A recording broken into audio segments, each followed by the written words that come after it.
So, welcome everyone. I'm speaking to you from Quebec in Canada, and it's 2 in the afternoon on a beautiful sunny day here. So, as Amy mentioned, you're most welcome to have your videos on if you would like. If you prefer to have them off, that's fine as well. And I did just check that if you do wind up with them on at some point, that won't show up in the recording, so you can feel the privacy is there for that as well.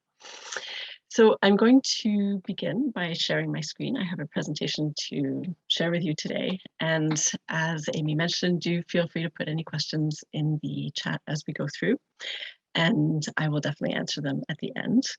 I'll also note that, in case I forget to say it as we're going through, one part of the presentation is some very specific questions that you can do afterwards. If you wish, you're most welcome to take a photo of the screen or do a screenshot in order to have those questions for yourself afterwards. You're also welcome to send me an email and I can send them to you directly. I just wanted to make sure that was out there. All right, so the screen share has been set up. Hopefully it's going to be exactly as we expected. Amy, can you confirm that the screen share is as expected? Yep, exactly as expected. Looking good here. Fantastic. All right. So transitioning to home educating or unschooling. And I do want to say as well that in Canada we say homeschooling. So I'm just going to apologize right now because I'm sure I'm going to say homeschooling more often than home educating. So this presentation is looking at the challenges that we experience as parents and as kids stepping into this new life of living without school. And then it's looking at how to overcome those challenges. What do we need to do in terms of our mindset, our heart set, and some really practical strategies as well that we can do in order to feel that in spite of the challenges, we're excited to start on this new journey. And there we go. I didn't want to move to the next slide. So this gives you that, just a basic map of that. The challenges, the mind, heart set, and then now what? All right, so life without school. A really important thing to be aware of is that people come to this place of choosing or considering living without school from different directions. For some people, it's planned. Maybe they were homeschooled as children. Maybe they've known people who've home educated and they've always thought this is something they would like to do with their kids. For others, they're just giving it a try. Why not? You know, the kids are young, we're in a good situation, let's see how it goes. And for still more, it really comes out of a place of crisis. And these are the families that I'm often working with, is families where their child or their teenager is really dealing with a lot of anxiety that's connected to school, dealing with trauma that's connected to school. These are when we talk about school refusal and school avoidance. It's helping those families to step through and out of the feeling of crisis by showing them what it looks like to live without school.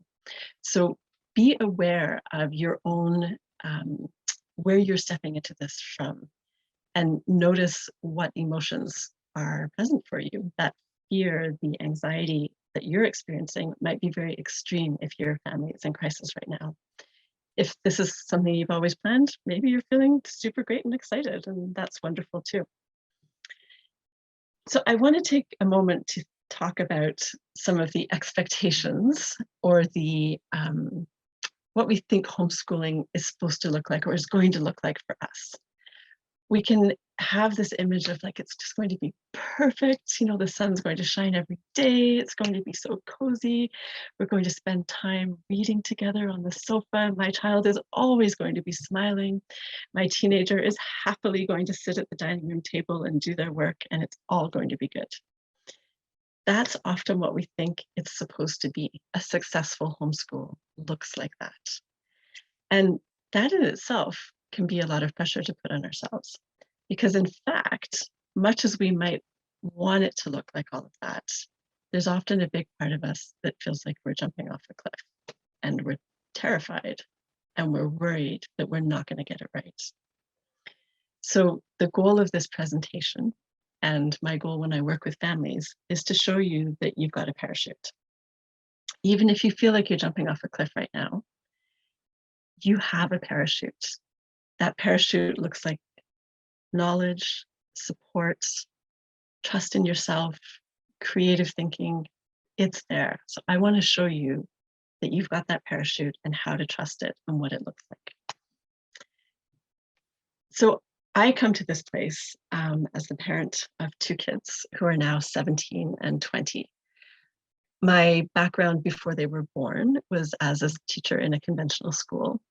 I had left my teaching position before my eldest son, my son Oliver, was born, because I was already starting to feel like it wasn't quite right. I was in positions of having to make kids do homework when I really just wanted to tell them to go play outside. It was a beautiful day. So many little things like that were prompting me to step aside from that conventional teaching position. So when Oliver came along, we started to explore what it would look like not to be in school. And he actually stayed mostly out of school all the way until university. He had a year in a Montessori school when he was 12, and he did a few months of classes in a conventional high school just before university. And Oliver, by having that experience, has been able to spend a ton of time on his main passion, which is mountain biking. And to give you an example of how learning happens in ways that we don't expect, that mountain biking that he does has taught him physics, it's taught him communication, it's taught him geology as he tries to build trails. You know, the physics, of course, the physics of the bike and how it all works and going down hills. And it's amazing what he's learned through having tons of time to follow his passion. And we see that playing in as he's now in university. So that's one little case study to show you there. Julia, my now 17-year-old, her passion is horseback riding. Her passion is also being with people a lot. And in our community, there were very few home-educated kids of her age. And she made the decision to go to school when she was 9, and she's been in school ever since. So Julia's passion obviously is horseback riding. And by having this approach of self-directed learning in our family, we've always helped her to own her learning, meaning that if there were days when she wanted to go and ride her horse rather than go to school, we support that. We help her to understand that she's not a slave to the school that she's enrolled in. She still is herself, and she can still make choices that are respectful of the environment that she's in. You know, if there's an obligatory exam, then that's not the day to go horseback riding. But it gives her a lot of freedom to engage with school in the way that she chooses to. And this is, I think, and also a really important point. So that particular case study shows that even with this mindset and heart set of self-directed learning, owning your learning, you might actually go to school. You might decide to home educate for a while and then go to school, and then home educate again and then go to school again. But it's coming from you. And that's a really key thing in all of this. All right, so that's my gang. They're the ones who've taught me how to be a parent and who've given me the chance to learn an awful lot about learning. So these challenges that I mentioned, I just want to list a whole bunch of them. Every single one of these challenges that I'm going to show you here are things that I've experienced or that my clients or my friends in the homeschooling community have said. Things like, I'm afraid I'm going to screw up, mess up my kids. I'm not a teacher. How can I possibly do this? Right up to, I'm going to do so much better than school, and all the pressure that comes when we feel a feeling like that. Some parents are really concerned about never having alone time anymore. They really value and need that time when their kids are at school. They're worried about what will people think, because it's crazy not to send your kids to school. That's a real fear. Often people will think, well, what do we do all day? You know, I don't know what to do with a 6-year-old or an 11-year-old or a 15-year-old for that many hours. Which curriculum should I use? Will my kids have friends? What are the reporting requirements that I have to deal with? I don't want to deal with reporting requirements. Some people I know are telling me this is crazy. My child isn't even sure they want to do this, but I think it's what they need. My spouse has a totally bit different vision for what this is going to look like than I do. I'm worried what the school will say when we tell them that we're going to homeschool. So if you're listening and some of that's resonating, you're not alone. These are very, very commonly held fears, challenges, barriers, whatever you want to call them. Those thoughts go around in many people's minds. All of those have ways that we can move through them. So as you are making this decision to homeschool and you're starting to transition into a home educating lifestyle, I want to sort of really lay out the fact that it's like you took a path when you registered and sent your child to school. And you traveled that path for a while. You know, kids get up in the morning, you make them breakfast, make them a lunch, and off they go. Now, by deciding that that's not going to be in your life anymore, you've actually kind of got to backtrack to that original intersection of school or not school. And recognizing that there's a journey there back to the start, in a sense, is a really important part of being gentle with yourself in this process. You don't have to be a parent of a kid who's in school and then the next day suddenly be a successful home educating parent. This takes time, this transition. It really, really does. So that's part of the time, is that kind of journeying back to the place where school is a choice and not school is another choice. It takes time to walk back.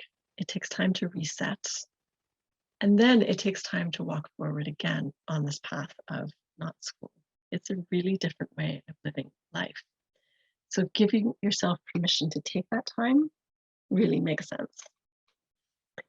I also want to add a little aside there that even if your child has never stepped foot inside school, this is still a thing because most of us went to school. The majority of kids go to school. We probably expected that our kids would go to school. So in a way, we're already along that path of them being at school, even if they haven't actually come to be the age of going to school yet. We expected that they would.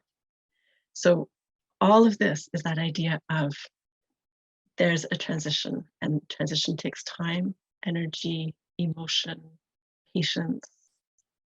And the more we can give ourselves that time, the more balanced and enjoyable an experience we can have as we move forward. So often when people come to me to look for support to become a homeschooling family, they're kind of wondering, okay, well, how do I do this? What's the first step? What's the second step? And there are certain things that, you have to do. You have to make a decision, and depending on where you are, maybe there's some reporting requirements. But I really encourage people to take some time in the mindset, heart set place. The reason that I think that's so important is the phrase well-being based education. So I really want us all, whether our kids are in school or at home, I want us to think about education and well-being as intricately connected. Any educational stuff we do feeds our well-being. Being well, physically, mentally, emotionally, feeds into our education. I think those two are so interconnected, and it's so important that that interconnection is recognized and valued. Because if you look at the opposite, if you look at that child who's being bullied at school, or the child who just finds the school day too long, maybe they're really introverted and 6-7 hours with people is just too much, and their well-being is not being nurtured, it interferes with their education.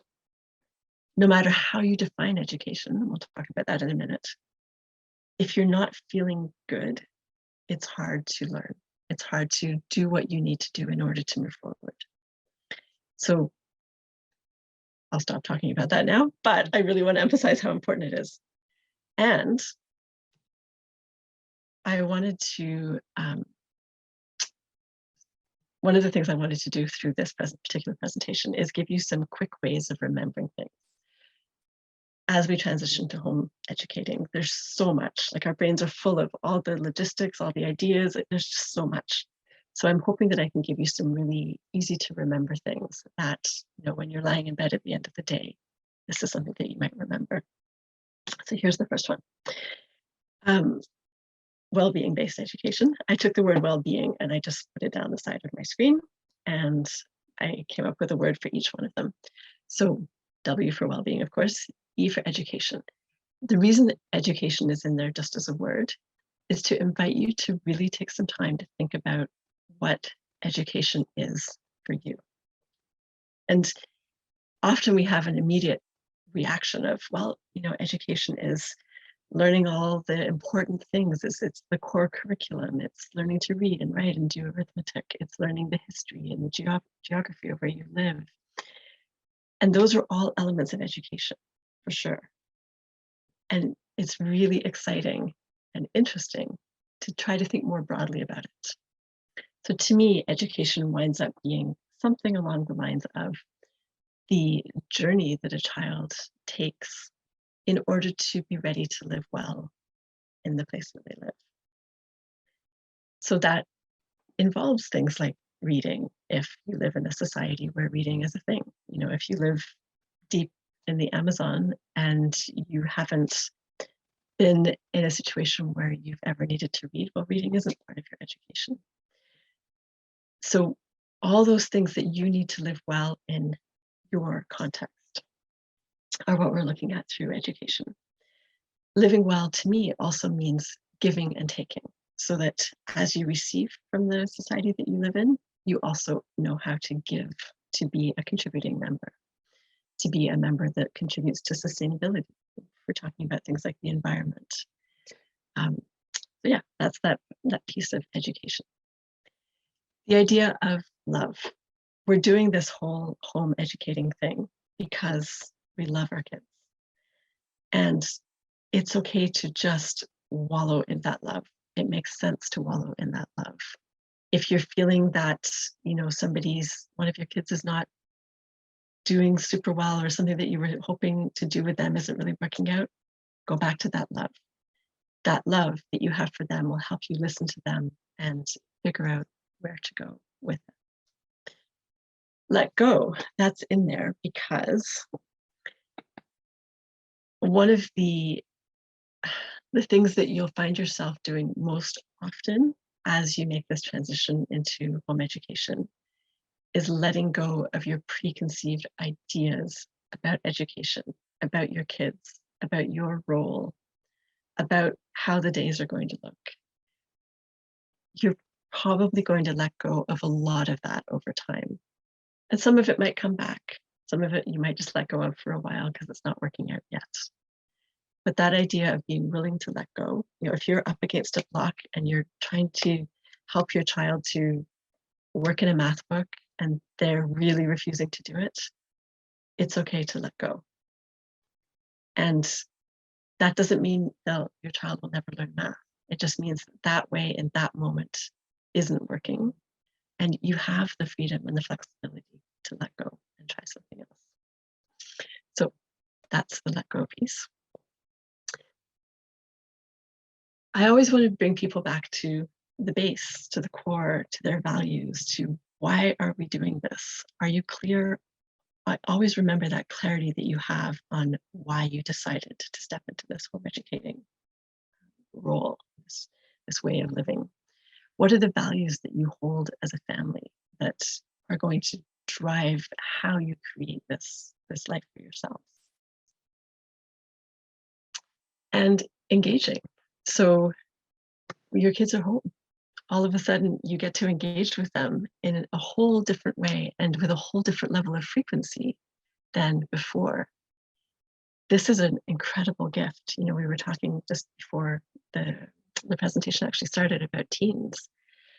And, that anticipation of, oh my goodness, is it going to be tough when my kid is a teen? And that notion of them being home and being able to engage with them casually while they make lunch for themselves or whatever it is, that makes such a difference to how that relationship goes. So when you're living your day-to-day life, whatever it winds up looking like as a home educating family, there's going to be lots of I shoulds. I have to go and do fold the laundry or whatever it is. Every now and then, just try to say, okay, what's in my head right now? Is it everything but my child? Because I'm trying to keep so much going. I'm trying to work and do this and do that. And just give yourself permission to engage with your child for a moment, to take that time. So one of the things that I also really, my family benefited from a lot, and I encourage other families to consider, is what does it look like to invite others in? So in our case, both sets of grandparents live within half an hour of our home. And when the kids were small, they would spend a day at each set of grandparents every week. And that was brilliant because it gave me, well, it was brilliant for lots of reasons. One of them was that it gave me time to work. It gave me time to, to be balanced and to have energy for them on the days they were with me. And of course, the beauty of them getting to spend like a half day or a full day with their grandparents on a regular basis, that was incredible. And that's something that to this day, they both value, that they had that opportunity to do that. They also had a chance to really learn a lot with their grandparents. My dad is an engineer, and he and Oliver spent hours building train sets and figuring out how to make it all work and fixing things. And again, I see that in Oliver as he is now a 20-year-old university student. I see that knowledge, that thinking, that analysis, that perseverance shows up there. If it's not grandparents, maybe it's neighbors. Another example from my own family is when my daughter was in a playgroup thing that I had to drive her to and from. It was a half-hour drive, and Oliver, by age 7 or 8, was really tired of doing that drive. And we approached the neighbors if they would be willing to have him stay with them sometimes while I did that drive. And again, it was beautiful. They were both artists and sculptors, and he would come home having sculpted marble runs and painted paintings, and it was a gift to them. And still, over a decade later, they talk about how much they enjoyed having him with them during those hours. So there's lots of ways of inviting others in. If you know somebody who's really good at, I don't know, maybe there's an author who lives near you and you have a child who enjoys writing, it's okay to approach that author and say, is there something that we could work out here? Maybe it's a paid arrangement, maybe it's not. Maybe it's a trade where the child is walking the dog in exchange for sharing their writing with them every now and then. That idea of inviting others in and the possibilities that can emerge from that is, I think, a key element of creating a homeschooling life. Notice what feels good. So as you're going through this transition period, just notice, oh, it feels great when we go out on Monday morning. It feels awful when we go out on Monday morning. It feels great when we have something every day of the week. It actually feels better when we have most of our days at home for now. Whatever it is, notice what feels good and trust that and be willing to learn from that and use that to create your life. Gather and grow. So what I mean by gather and grow is gathering up all of everything we just talked about. Gather those experiences, the engaging times with your kids, your values, what feels good, all of those ideas. Allow those to inspire your growth and your transition and your decision of how home educating looks for your family. When you do that, you feel very rooted. And being rooted is huge. When you then have moments of people saying, I don't know, don't you think they should go to school? When you're rooted and you know what that well-being is all about, it helps you to be able to manage those questions and not to feel completely torn apart by them. Because sometimes, if somebody asks you a question like that when you're having a rough period in your home educating life, it can throw you off for weeks. It can be really hard.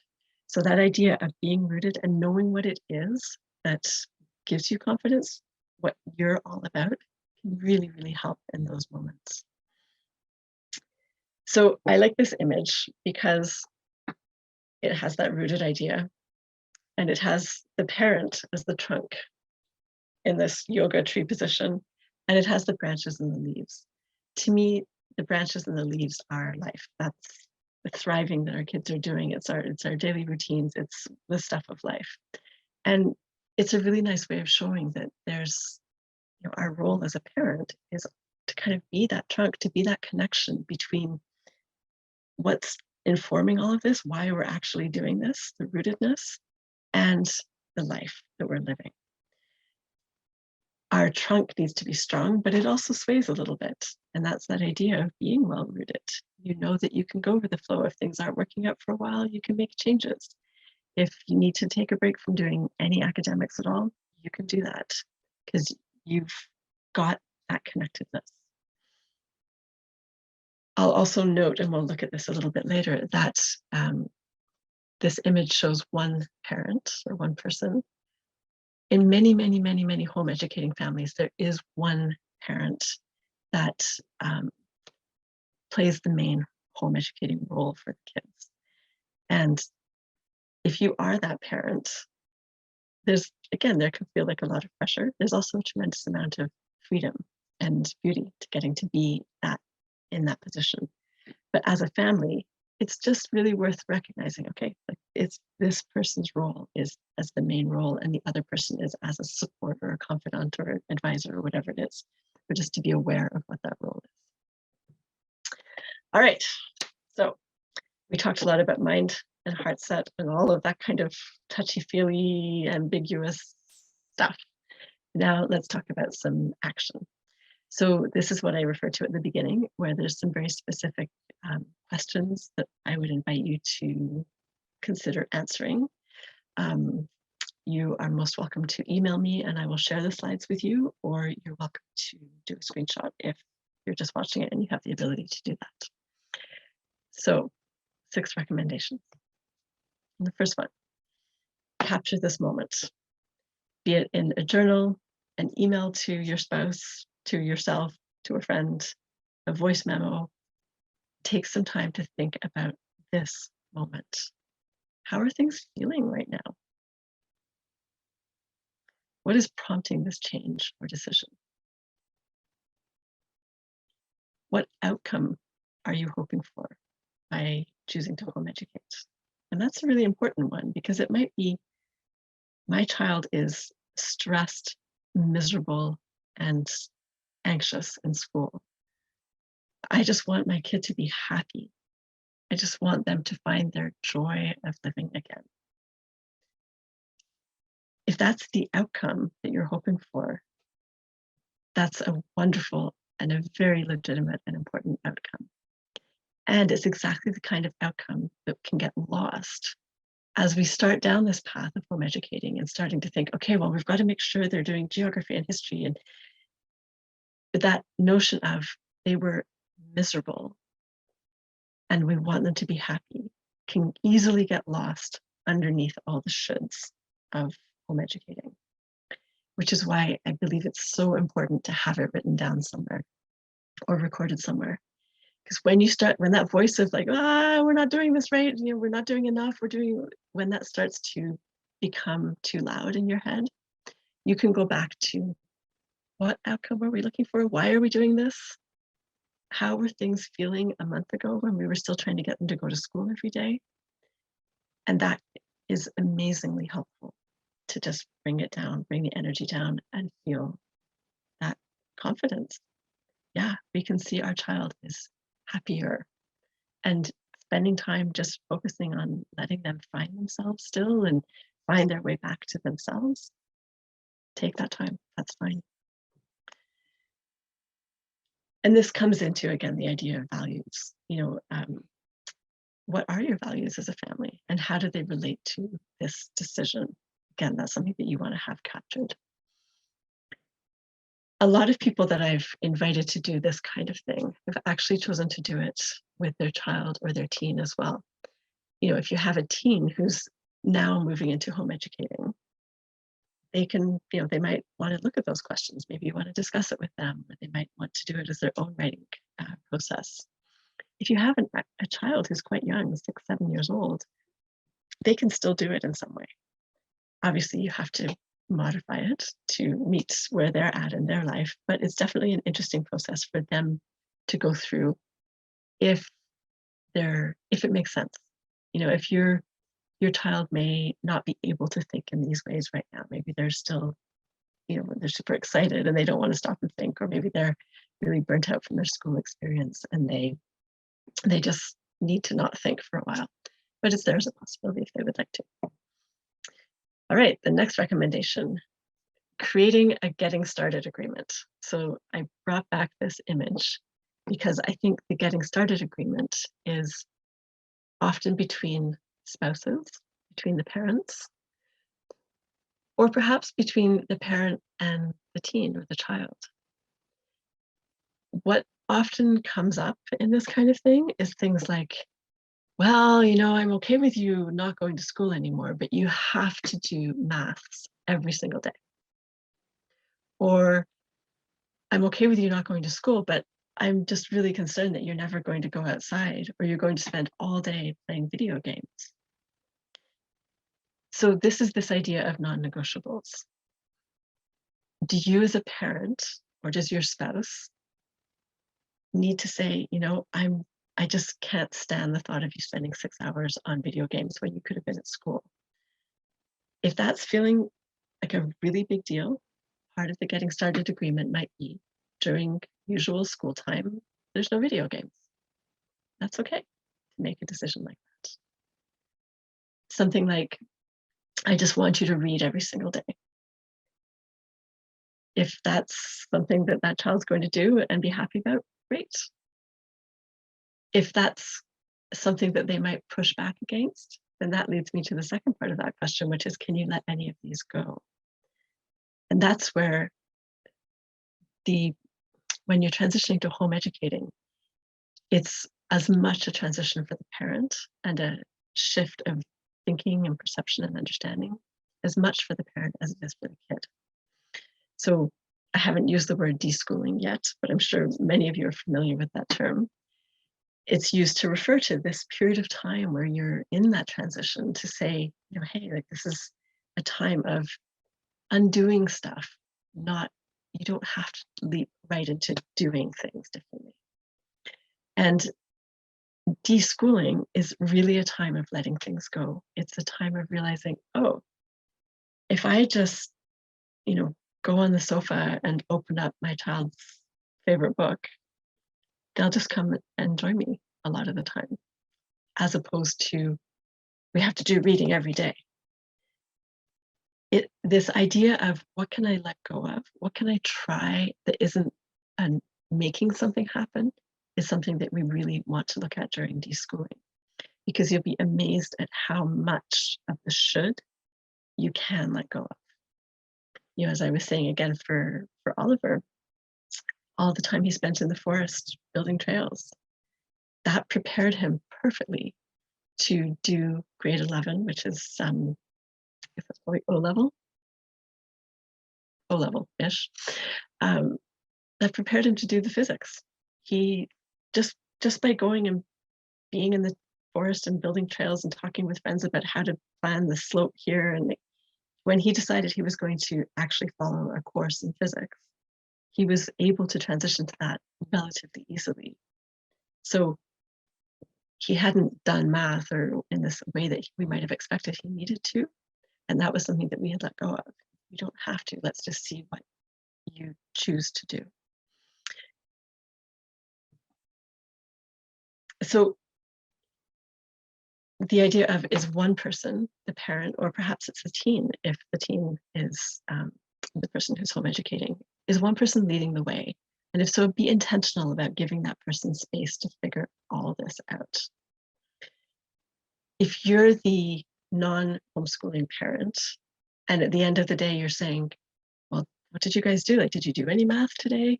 Did you get outside? If there's that kind of energy, or if you're holding on to something really, really tightly as being necessary, and the home educated kids and the other parent are saying, no, that's just not really making sense right now, your role can be one of providing stress.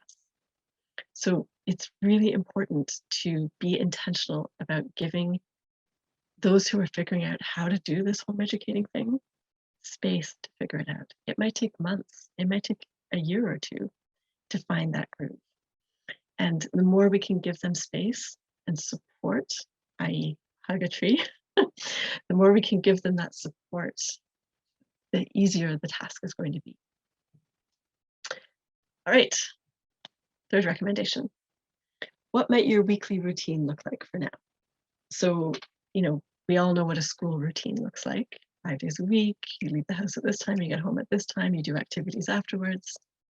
What on earth might a weekly routine look like when you're not going to school?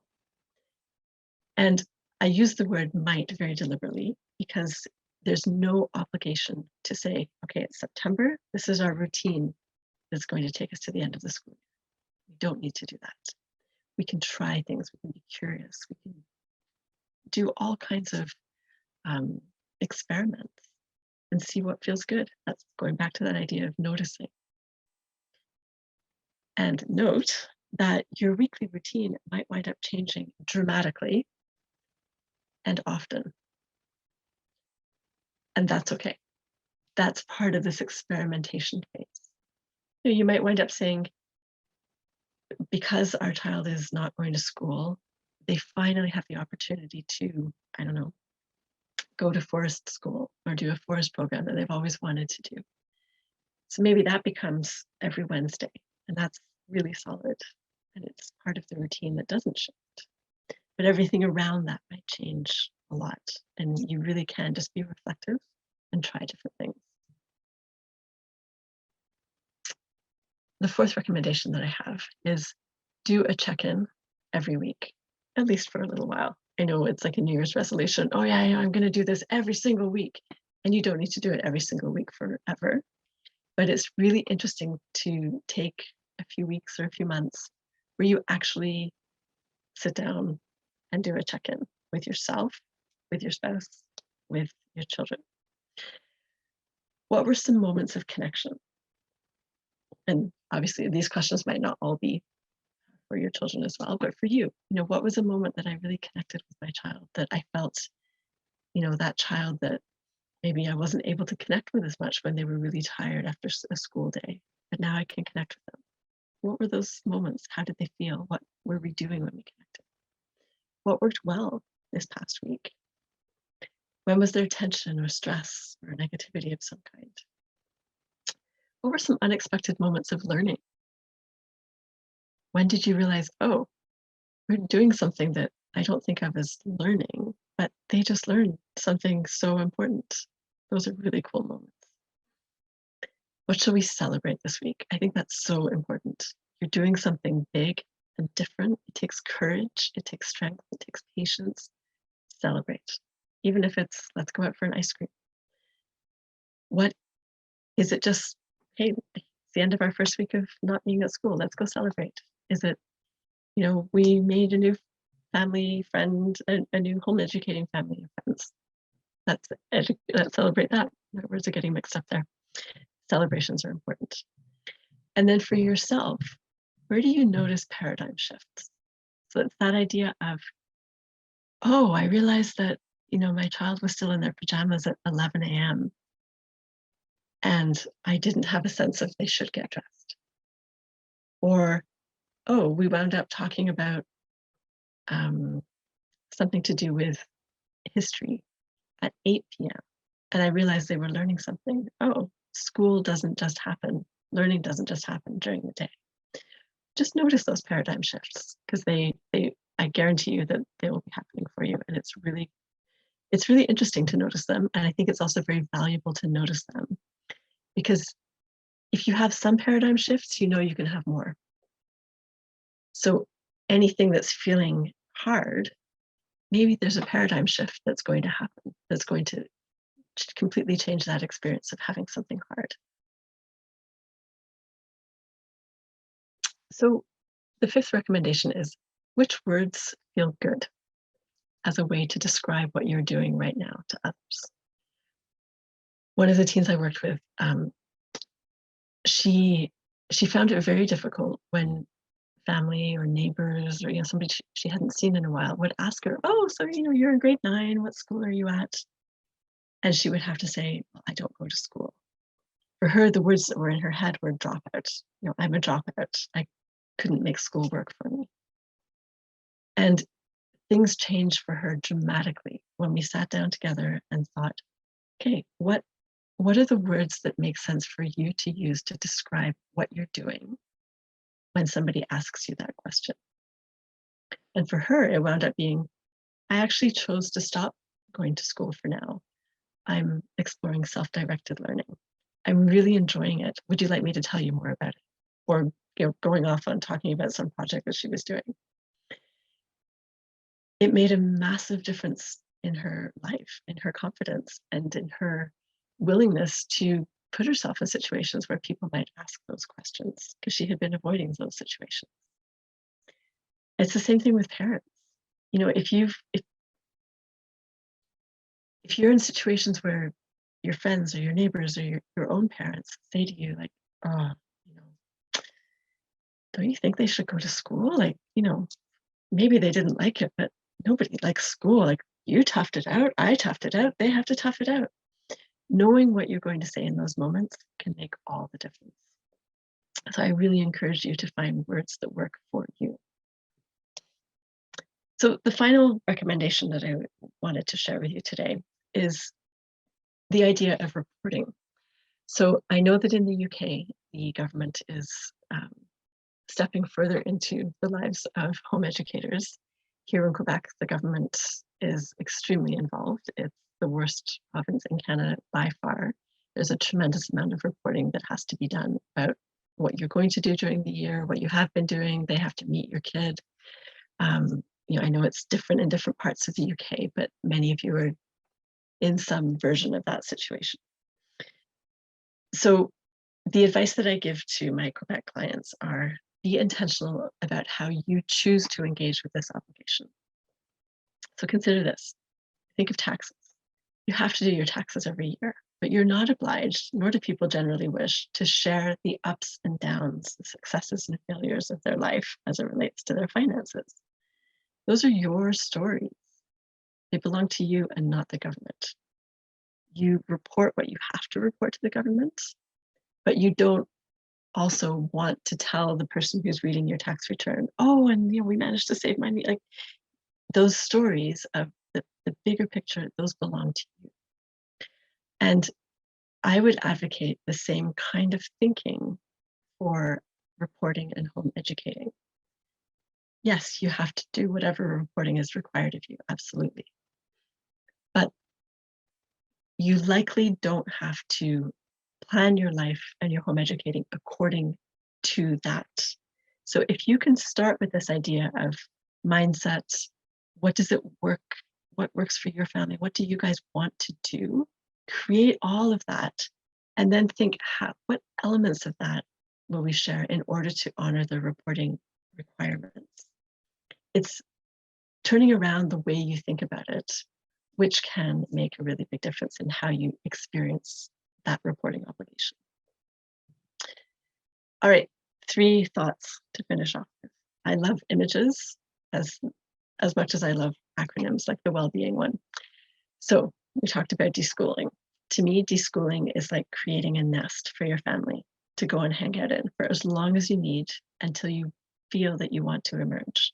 It might be a practical nest. Maybe you're going to go away somewhere for a while.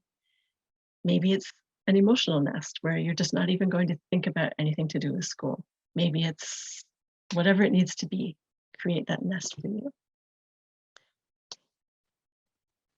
Often, parents of homes educated or schooled kids will slip into a position of kind of, if you imagine that you're on a soccer field or a football field, Imagine the team that's really got the ball all the time. The other team's just like chasing after them, trying to get the ball. What we want to think of when we're stepping into home educating is sharing the ball. Don't, as a parent, dominate the field. Meaning that, if you know your child has always been interested in piano, you don't have to go and sign them up for piano lessons. You can just sit back and sort of watch for a while and invite them. How would you like to follow this piano interest? Always try to think about sharing the ball. So pulling all of this together, all of the practicalities, all of the ideas, all of the emotions of what we want and don't want, to me, it's a bit of a Venn diagram. One piece of this is who you are as a family, what you wish for your child, and what are their current needs. Another part of it is, what is your family makeup? Do you have multiple kids who have different needs? Is there a baby? Do you have grandparents nearby? Where do you live? What's your community? That's all your context. Bringing those together and seeing where they overlap is what allows us to create the education path that works for our family. So, as I explained, the idea of well-being-based education is very important to me. What I do with the people that I work with is open that parachute to bring them calm and confidence and to help them create space to enjoy this. So that I work individually or with families. I run a teen group. It's online at the moment. I run a parents group, which is online and will remain online. And that's a group that has people from all over the place. And it's really looking for that support and community around transitioning into homeschooling and the early years of homeschooling. So if you are interested in any of those, please send me an email. I offer a free Learn More call to anybody who's interested. And I would love to meet you, connect with you. I'd love to hear your reflections on what you heard today. If you're watching this later, please feel free to share reflections with me by email. Even if it's a year from now, I'd still love to hear it. So also questions, of course, at that time. All right, you can find me online on my website. I'm more active on my Facebook, Stephanie Sewell Education. My website is in the process of being redone and will be more active at that point. I'm going to end the screen share and I'm happy to take any questions. Thank you, Stephanie. That was really helpful, really, really helpful. And there was lots of conversation going on in the chat as well. So we've got a couple of questions for you that we might just be able to get in because we've got about 10 minutes left. So if you're happy to answer them. Absolutely. I'll pick a couple out. So one of the questions was, how can I engage my teen? That is such an excellent question. Okay, I have a couple of thoughts on that. I think that the soccer field, the football field image is a really important one when you have teens. As our kids get older, we're wanting to make sure they're safe. We're wanting to help them make good decisions. And as our kids become teens, all they want to do is have their own space. They want to make all their own decisions. So almost any time you step into that field, their reaction is like, in some ways. When you kick the ball, they always feel like you're stealing the ball from them because that's where they're at. They're ready to start making more decisions and they want that autonomy. So how do you engage with your teen? I think by stepping back a lot. I know it sounds kind of counterintuitive. It's scary. It's totally scary. And recognizing when those moments of connection are that I talked about. So for me with Oliver, when he was still home, he would go into the kitchen and make himself a crazy big lunch every day. So when I happened to be in the kitchen making a cup of tea at that time, that's when we would talk. For Julia, I've spent hours in the car with her to and from the barn. That's when we talk. She just got her driver's license last week. And it's dramatic how few opportunities I now have to just have casual conversation with her. Yes, I cried as she pulled away for the first time. And so it's those moments where, you know, you're not face to face having a conversation, where it's just relaxed, and to always step back. And here's the last thought on that. Offering support, you know, let me know if you would like to talk about that. And then leaving the room.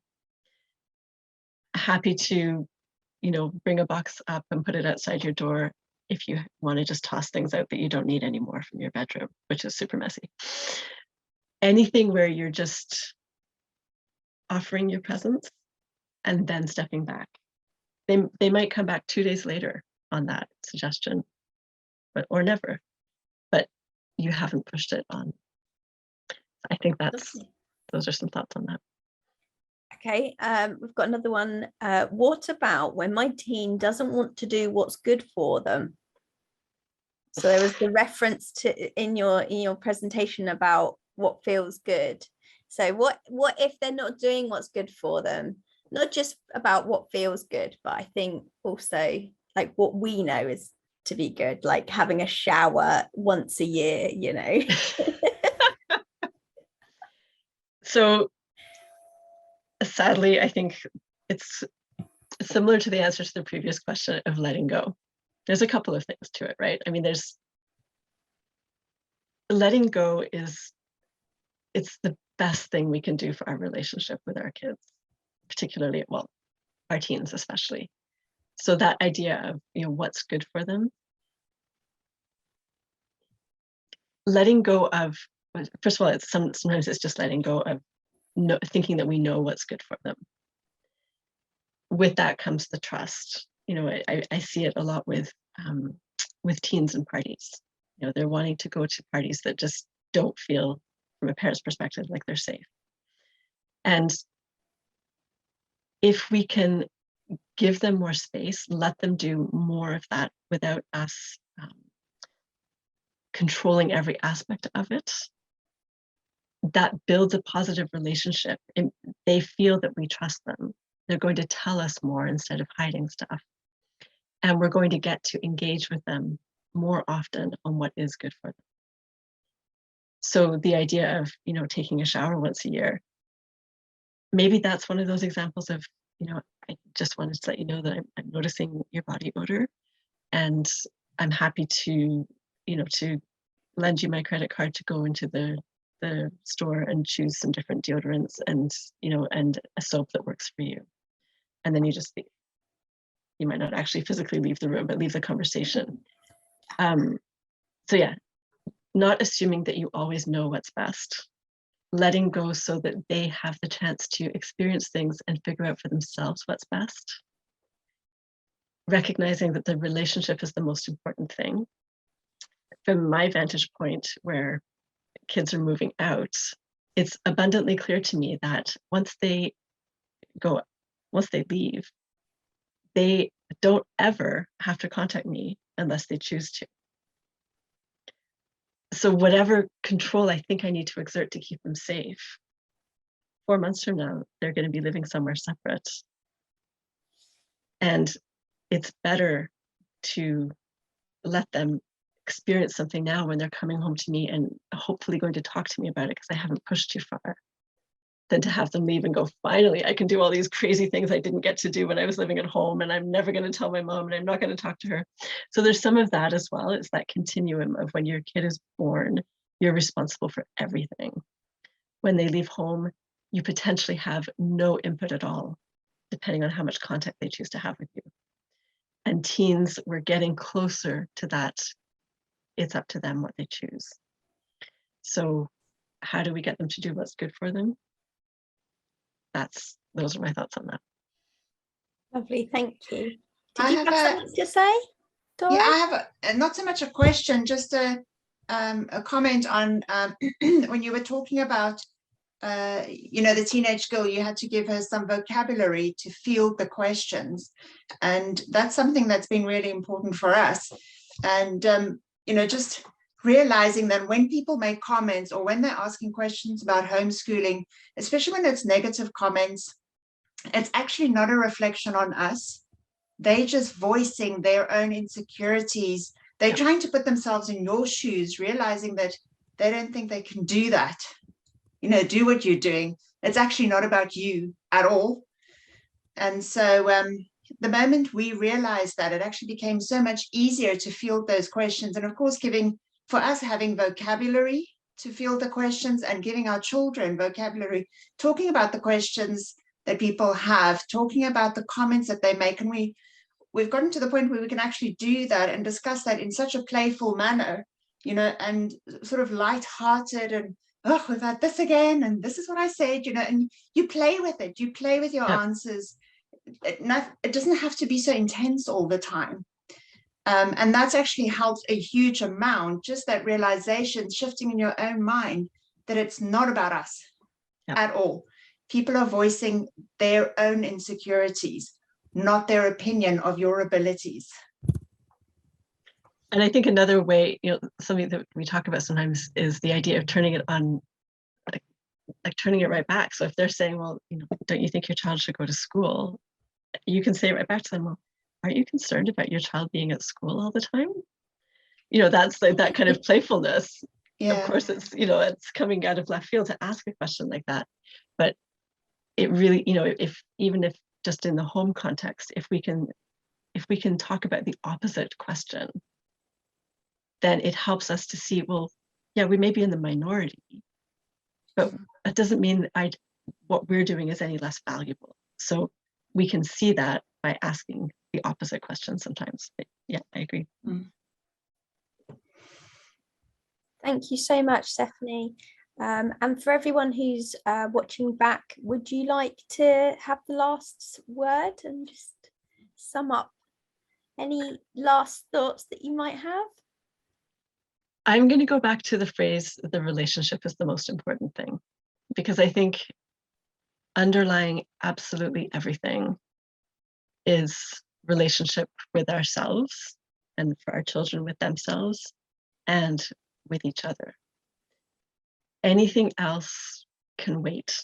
And when we're in good relationships, all of the things of life that have to get figured out or learned or done, they'll get done. They might not get done on this timeline we expected, but that's okay. Because when you're in that solid relationship and you're feeling good and your well-being is at the heart of how you're living, everything else can come from there. Lovely. Thank you so much.